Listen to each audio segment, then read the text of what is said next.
Baruch Rabotai. Shabbat Shira Shalom, c'est Shabbat qu'on doit chanter tout le temps. Il porte le nom de la chanson.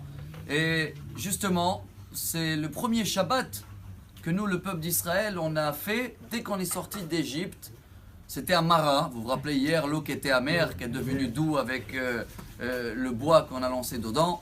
Et si vous voyez les deux premières règles que Hachem nous donne pour le premier Shabbat, ce qui veut dire qu'on n'a même pas reçu encore les 10 commandements. On n'a pas tous les détails comment il faut faire Shabbat.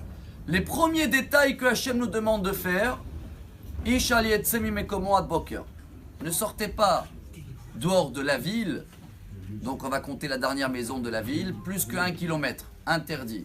Et en plus, tu sors de ta maison, il n'y a pas le hérouve, il n'y a pas le fil qui entoure la ville, ni des clés, ni un mouchoir, rien du tout, tu ne vas rien porter, des choses qui sont autorisées bien sûr, hein. On ne parle pas de mouktsé, ça c'est même à la maison. C'est quoi ça? C'est pas compliqué, chers amis.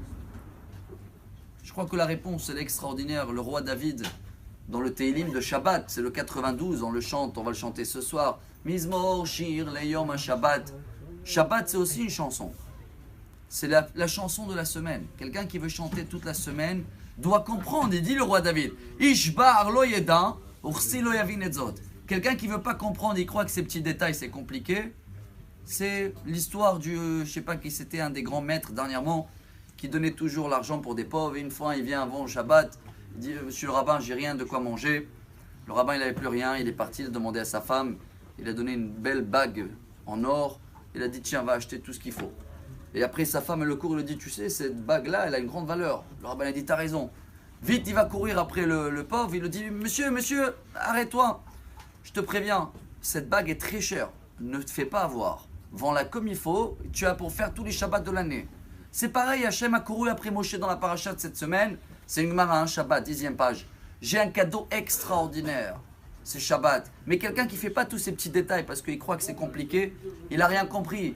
Ces petits détails-là font libérer la pensée, le cœur, où tu penses à rien, où tu ne dois pas quitter ton lieu. Et tu commences à faire tous les petits détails. Compliqués au début, mais merveilleux à la fin. Tu vas chanter toute la semaine après. C'est ça Shabbat Shira. Donc cette semaine, on a une ségoula, Rabotai, d'apprendre sur nous, d'avancer dans les petits détails de Shabbat. Et vous allez voir que c'est un cadeau tellement beau qu'avec ça, Bezrat Hashem, on va chanter.